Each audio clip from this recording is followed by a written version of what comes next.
अभी तो कह लें कि किसी पे बिलीव करने को दिल नहीं चाह रहा, बाकी जब आहिस्ता आहिस्ता टाइम आएगा तो इंशाल्लाह ज़रूर देखेंगी, क्योंकि अभी बेसहारा तो नहीं मैं रह सकती हूँ ना कहीं पे भी। तो आप ही के घर में भी कब तक रहूँगी, कब तक वो मुझे रखेंगे, आखिर उनका अपना घर है, अपने बच्चे हैं। तो अगर कोई सहारा मिलेगा तो इंशाल्लाह ज़रूर सोचूँगी।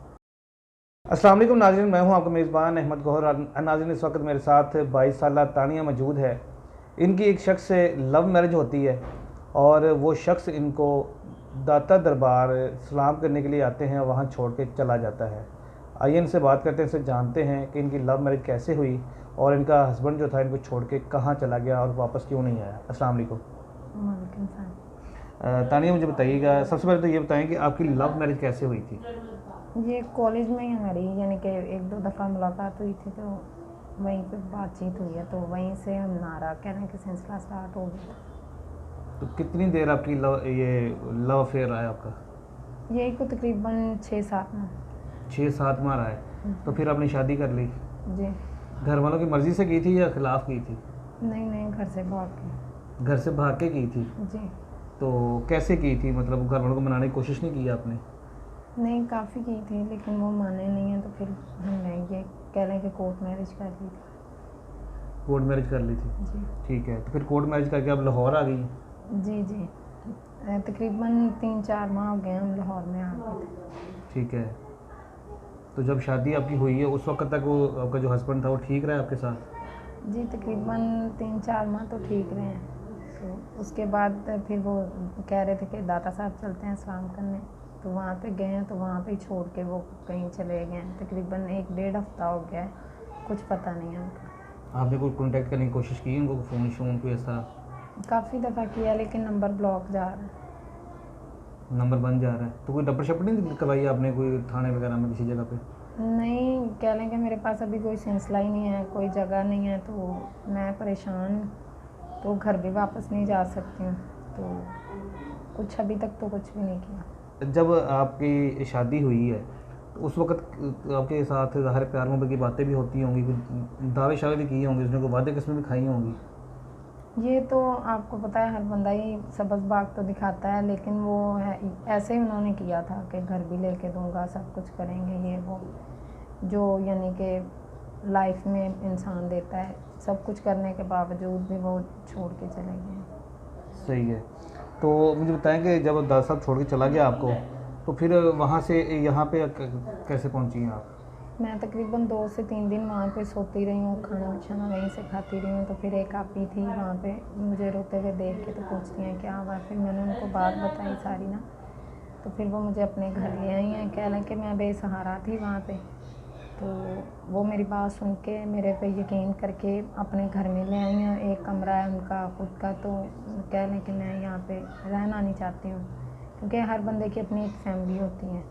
सही। तो उस वजह से मैं बहुत ज़्यादा टेंशन में। अभी सापी के पास रहनी, खाना पीना सारा कुछ वही कर रही हैं आपका। जी, वही दे रही हैं, लेकिन कह लें कि हर घर का अपना एक असूल होता है। माशाल्लाह से वो काफ़ी अच्छी हैं, खाना पीना, अपनी बेटी के कपड़े वगैरह मुझे पहनने के लिए दे रही हैं। मेरे पास तो कुछ भी नहीं है, वो सब कुछ ले गया साथ में ना, तो इसलिए मैं बहुत ज़्यादा टेंशन में हूँ। अब मुझे कुछ समझ नहीं आ रहा कि मैं क्या करूँ, कहाँ जाऊँ।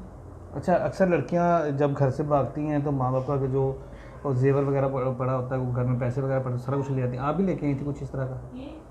जी, मेरे पास यानी कि फादर के कुछ पैसे थे पड़े हुए, जो उन्होंने लिए हुए थे, लोन लिया था, तो वो मैं लेके आई थी, तो वो लेके भाग गए। कितने पैसे थे। 3 लाख रुपए थे। 3 लाख रुपए थे जो आप घर से लेके आई थी। जी। सही है, तो उसकी आपने रपट शपट करवानी थी, थाने को जाना था आपने, वो वाईफाई पे कॉल करनी थी, शायद हो सकता है आपको सबको पता चल जाता। कोई तस्वीर वगैरह कोई उसकी चीज़ है आपके पास, कोई इस तरह की नहीं, अभी तक तो कुछ नहीं है मेरे तस्वीर पास। वगैरह कुछ नहीं बनाई है आपने। कोई मिलके कोई लोग, ज़ाहिर शादी होती है, लोग बनाते हैं अपनी टिकटॉक वगैरह, सेल्फी वगैरह बनाते हैं, कुछ नहीं बनाया आपने। नहीं, वो जो थी उनके सेल में थी, मेरे पास नहीं थी। अच्छा, उनके सेल में सारा कुछ ही। जी। आपके पास कोई प्रूफ, कोई सबूत नहीं है। नहीं, कुछ भी। कोई निकाहनामा जो आपका है वो भी उनके पास ही था। वो भी उनके पास है। नाज़रीन, आप आइडिया करें, ज़ाहिर है आप जानते हैं कि जो इस माइंड के लोग होते हैं जिन्होंने लड़कियों को इस्तेमाल करना होता है या किसी इस तरह से मतलब मामला करने होते हैं, तो वो जितना भी मवाद होता है, जो भी प्रूफ वगैरह होता है, जो सबूत वगैरह होते हैं, वो सारे अपने पास ही रखते हैं। तो इस वक्त ये बहन जो है वो काफ़ी नर्वस हो रही हैं क्योंकि फ़र्स्ट टाइम कैमरे के सामने आई हैं। अच्छा मुझे बताएं कि अगर आप अपने घर वालों के साथ कांटेक्ट करें तो वो एक्सेप्ट कर लेंगे? आपको कोई रब्ता करने की कोशिश की है आपने? नहीं, वो नहीं रखेंगे अब।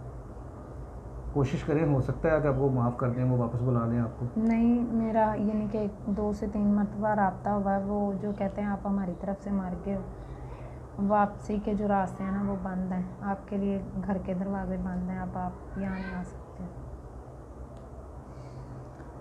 नाज़रीन, ज़ाहिर है जब इस तरह का मामला होता है तो हमारा जो माशरा है वो कहाँ इस तरह की लड़कियों को एक्सेप्ट करता है।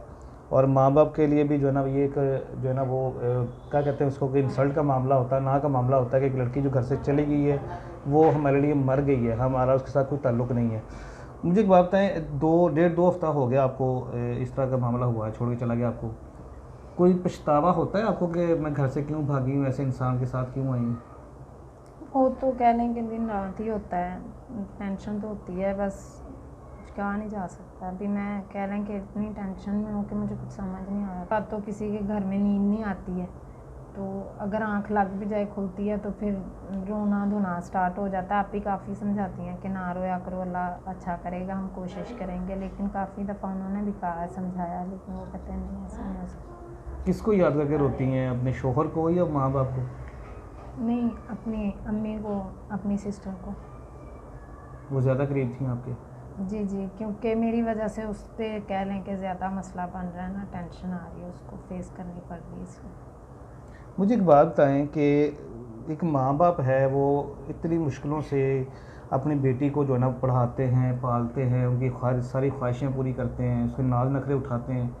कौन सी ऐसी कशिश होती है, फिर कौन सी ऐसी वो ताकत होती है जो आपको माँ के ख़िलाफ़ कर देती है और ऐसे बंदे के ऊपर एतबार करने पर मजबूर हो जाती हैं आप?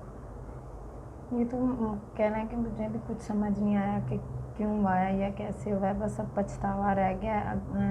मैं तो देखने सुनने वालों को यही कहूँगी कि खुदारा ऐसा कदम कोई बेटी भी ना उठाए, क्योंकि बाद में इंसान के पास पछतावा रह जाता है। ये जो सबकबाग दिखाते हैं ये कर कुछ नहीं सकते। घर के दरवाजे भी बंद हो गए हैं सारे, यहाँ पे भी आप किसी के सहारे पे हैं, तो आगे क्या करने का प्लान है, क्या करेंगी फिर आगे?